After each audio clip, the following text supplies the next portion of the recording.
Welcome to our panel discussion on nonprofit careers. Particularly today, we are interested in thinking about the process of actually going about entering the nonprofit world.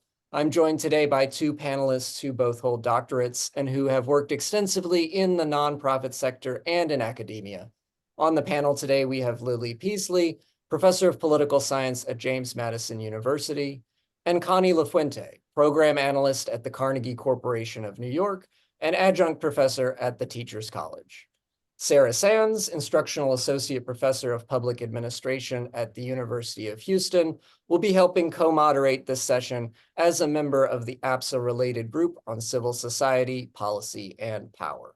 I'm William Obrochta, assistant professor of political science at Texas Lutheran University and the director of professional development for the APSA civic engagement section. So if you missed it, we've hosted another panel that's been posted on thinking about this discernment process for potentially entering or working on some areas of nonprofit work. Today, we're going to talk more about the mechanics of making that change. And so to start off, I mean, there are thousands of organizations doing nonprofit, civically engaged work, trying to bridge this gap between civic engagement, civil society, and academia. How would y'all describe kind of the range of positions that exist so that students, faculty are thinking about where might they fit within that space? We need to think about first, well, what's the range of those positions? What do they kind of look like? Connie, do you mind starting us off thinking about what's the scope? Sure. There is a job for everybody because like as organizations, nonprofits will need people who will work on programs, right? In operations, implementing those programs, being in contact with beneficiaries, but also it depends on the nonprofit because we can think of advocacy nonprofits versus those that deliver services, and within that world of service delivery, it could be about health, education. So it depends also on the organization, but of course, if we're talking about research and doctoral students, one important, I would say, type of role for those kinds of, for those students are evaluation, monitoring, data-related roles, fundraising and development, very important. And also within that, let's say, world, we have those that specialize in individual giving versus those that specialize in foundations versus those that might specialize in either international, if we're talking about international NGOs and multilateral agencies and even corporations. So there is something for everybody. Lily, would you add others? I think one of the things to keep in mind is the size of the organization really matters a lot, right? So while larger nonprofits may have all of these different roles that people play, if you're looking at something really rooted in a local community, for example, there might not be as varied roles, and they might be looking towards the national organization for guidance on research and monitoring and evaluation. And so I think knowing that distinction in nonprofits between kind of those larger umbrella nonprofit organizations and the more localized ones can really help you identify where you might fit. And then, of course, I think a lot of, unless you were really young and have no ties, you probably have some ideas about geography as well in terms of what kind of place you might like to be. And so that's not to say localized organizations don't have room for evaluation, but they're usually a lot leaner. And so that's where people like Connie and I might come in, right, to act as those bridge as consultants, because those local organizations don't necessarily have the capacity to do all of the research related work that, as Connie pointed out, a lot of graduate school students actually have those kinds of things. Lily, I think that's an interesting point. It might be added to the list of roles that you and Connie listed, is that there's a whole consulting sector as well that fits into this that we might not think of as traditional nonprofit work, but actually that for particularly a lot of those smaller operations that are out there, that those consultants are really important and doing a lot of the heavy lifting and often need grad students fresh out to enter into those positions and join them. And I'm curious, as Will mentioned, we had a previous session that talked about some of the similarities and differences between academic and nonprofit careers. Now we're starting to get into the nitty-gritty of the nonprofits, the range of positions. But what's kind of a day in the life? What might the day-to-day work look like, keeping in mind what you just said, that there's a variety of roles and variety of different kinds and sizes of organizations? So what might the day-to-day look like? And then how might people think of the way that their performance would be evaluated in those sorts of careers? And Lily, we can start with you. Sure. I actually find that question challenging because there are so many different types of roles, right? And so like the executive director of a nonprofit is going to have a very different day example than say a program director or someone who's a frontline staff person in a small nonprofit delivering services. Gosh, so that one's hard for me. I think it also depends on if it's an advocacy organization and their time is really sped up during a session, especially if we're thinking at like the state level where it might be a truncated legislative session, then you have a lot of activity and you're kind of going in a really hectic pace for a short period of time. And then the rest of your year might look a little bit different, right? And so I think the advocacy organizations, or the pace is really increased, especially during times during the year.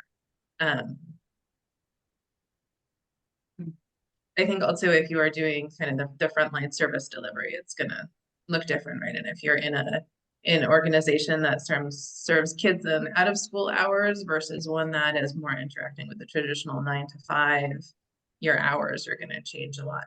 So again, I think there's a lot of variety, but that's also a good thing for thinking of people who want different types of careers, both in terms of the pace of them, as well as variability. Probably in smaller nonprofits, you might have to wear more hats too, because there are fewer people perform different roles.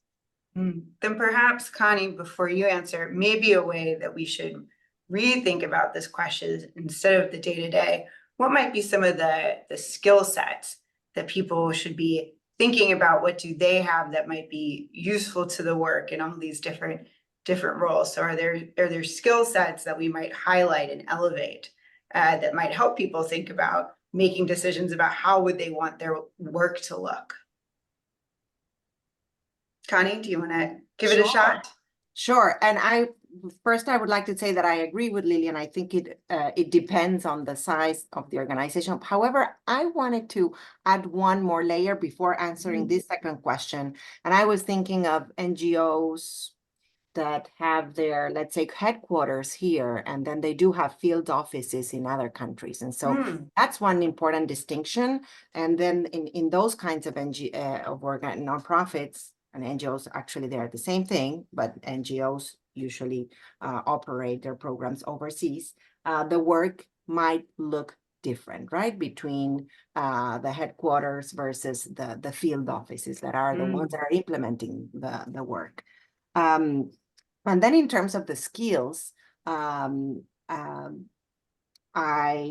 think that for smaller nonprofits, the folks that are coming into those nonprofits need to have usually many different skill set in one person, because as Lily was saying, those organizations might not have the resources to have, an evaluation department, a programs department. So you need,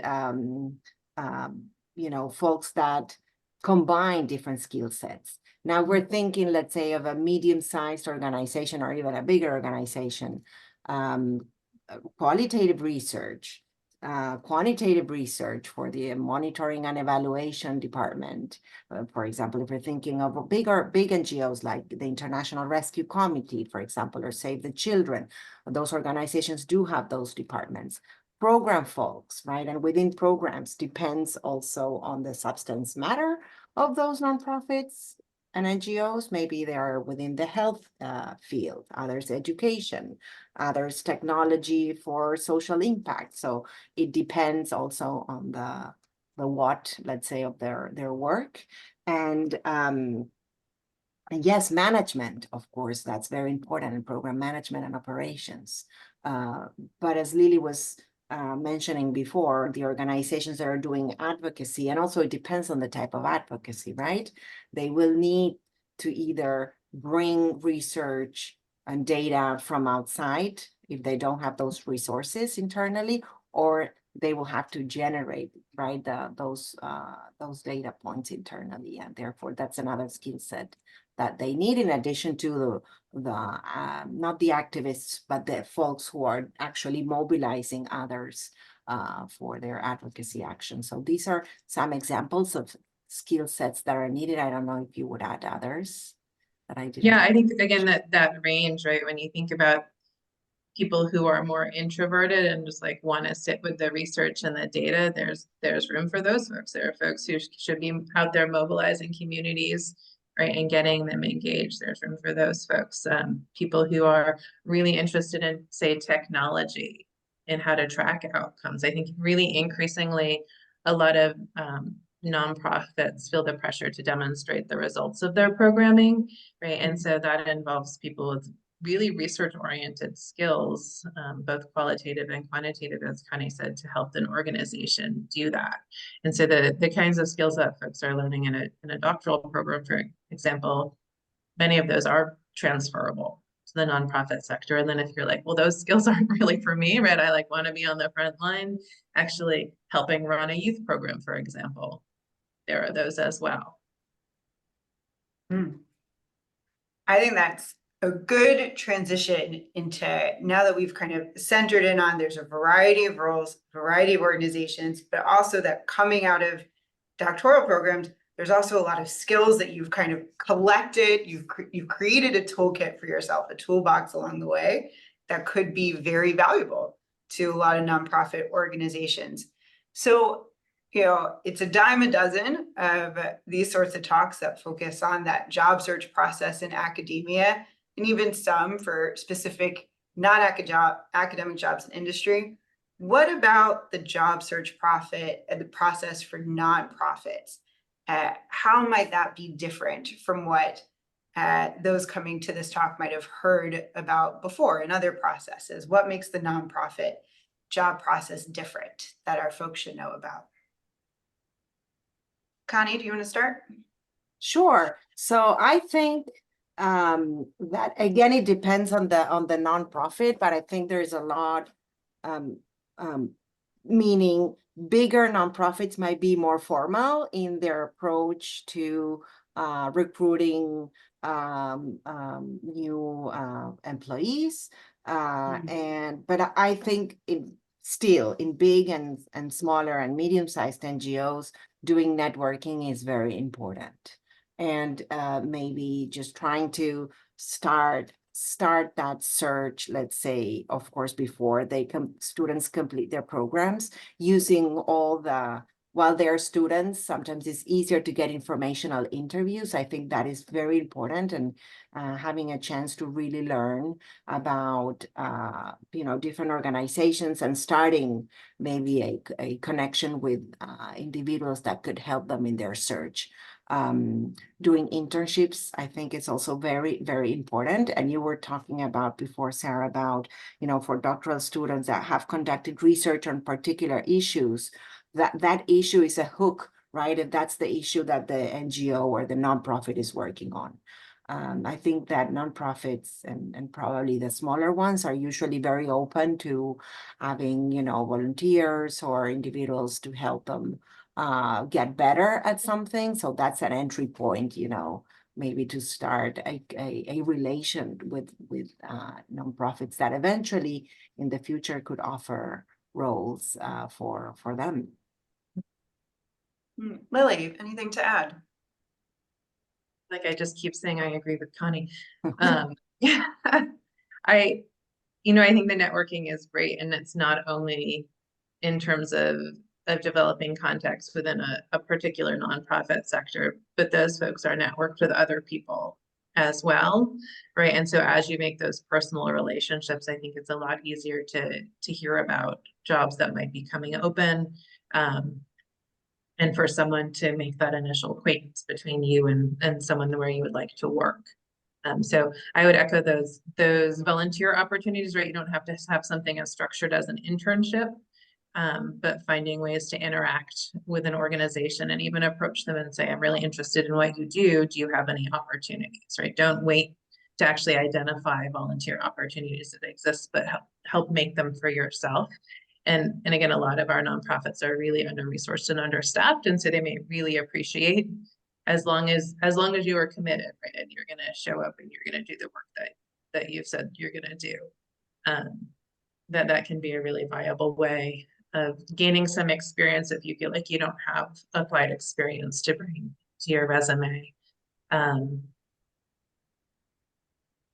think there's probably also, more turnover, right? And so in terms of looking for jobs, it happens more quickly, but the time frame for nonprofit searches, as well as that turnover, is a little different from academia, whereas we may be interviewing people in September for the following September. That there's going to be perhaps a shorter time frame. So don't just look every once in a while. You got to kind of keep looking. You're looking for a nonprofit job. Yeah, so I think this is a good, we've talked a lot about variation, right? We've talked about variation in types of organizations. We've talked about variations in day-to-day work and skills that might be needed. We've talked about variation in a job search process, which is also potentially very varied.